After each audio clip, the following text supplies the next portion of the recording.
may not be the sexiest category in the new vehicle market, but the 5-door hatch is still an important one, because whereas a lot of people are jumping into utes and light commercial vehicles, the 5-door or small hatchback is still just, doggedly battling away to keep people in cars as opposed to trucks. And Holden have seen the importance of that sector by releasing a new version of the Astra.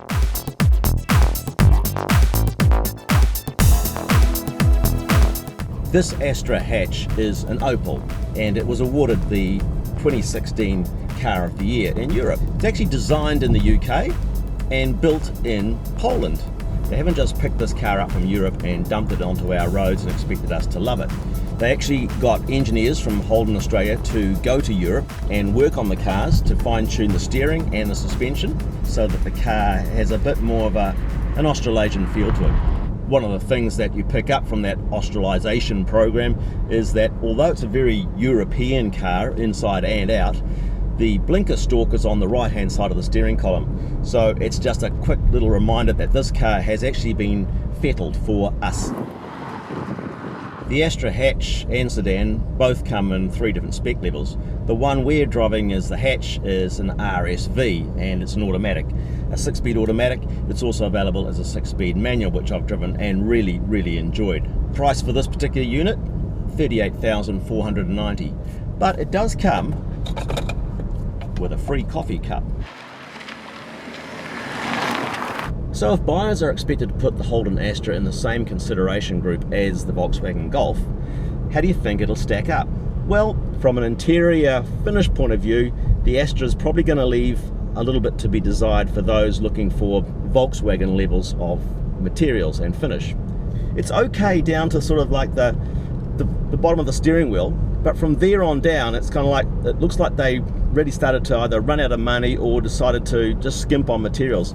The tops of the doors and the tops of the dashboard and the steering wheel and the gear lever are all lovely to touch, but once you go down below that to the bottoms of the doors, the bottoms of the dash, and down by the electric handbrake, you get that hard plastic, and people do that. They get their fingernails and they go, doesn't feel so good.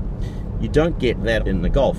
But where the Astra absolutely dorks the Golf is in its power.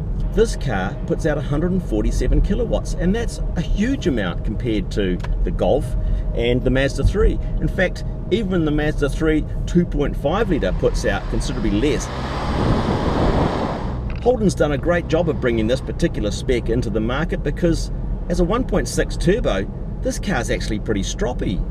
It's got a good amount of torque as well as a good amount of power, so it's quick off the line. It's only got a 6-speed gearbox, and that's not particularly sophisticated these days, but it works those ratios really well, and I've never found myself wanting more power out of it or more acceleration, because the car's very brisk. What that's going to mean for people who test drive them is that the car's going to feel a lot more eager. It's going to feel kind of lighter on its feet, and that's certainly backed up by its suspension tune too. It corners flatly. I can weave around roads, and the car doesn't roll much at all. I have driven the manual transmission version of this 1.6 turbo RSV. That was a real cracker to drive, actually. I really enjoyed that.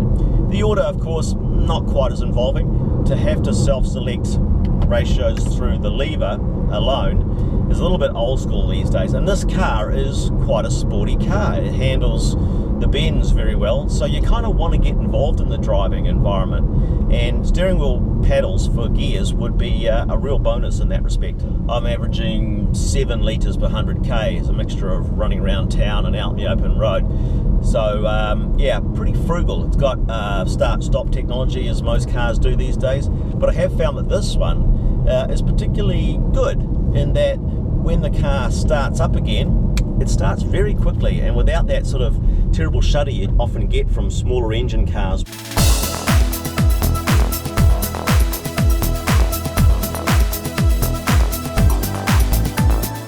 You do get blind spot alert, distance alert on cars braking up ahead with a little head-up display, inbuilt navigation, all the sort of nice to haves you'd like. It doesn't have Apple CarPlay or Android Auto, which is a bit of an omission. Recognising that the Astra is bound to do lots of trips around town, It comes with advanced parking assist as well. So as well as giving you front and rear parking sensors and a reversing camera, the car will actually park itself, and it'll identify a parking space that's appropriate, and through the dashboard it'll tell you what to do and when to do it. So it's now searching for a space. Oh, it missed it. Oh, here we go. Tells me to go into reverse, prepare to brake, and the wheel's doing its little tremble. Oh, look at that, no hands. See what sort of job it does. I hope it doesn't curb those wheels. Dashboard just tells me to reverse slowly. Stop. Drive forward slowly. Yeah, well, who am I to argue? Stop. How close is it? Pretty bloody good. The seats I've found are very comfortable.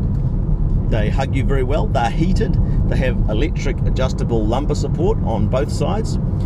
And the other thing that I really enjoy in this car is it's got a heated steering wheel.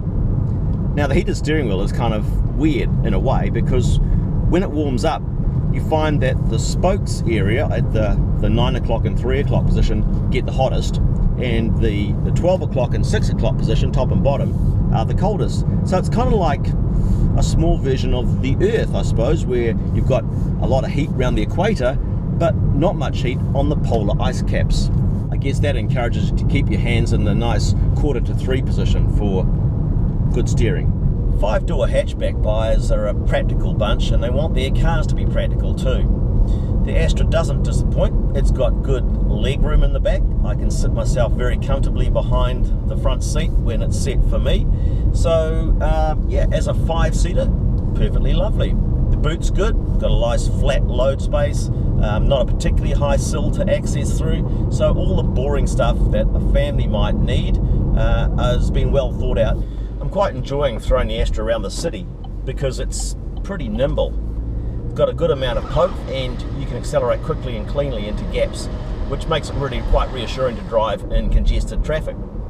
I have noticed though that the rear 3/4 visibility is a little bit compromised by those big juicy C-pillars that have the flying roof design on the outside, and the shoulder line is really high at the back of the rear doors. So if you've got kids sitting in the back seat, they're going to have a pretty gloomy time of it, I think, because they're going to be sitting well down below the glass line. So maybe that's something to think about. For people who are looking for a 5-door hatch, but they want a little bit, just a smidgen of sporting appeal, they should definitely take a look at the Astra hatch, because they may not have considered a Holden to be at all relevant in this market, but this car to me has proven that it absolutely is relevant. As a 5-door hatch, it's got quite a lot to offer.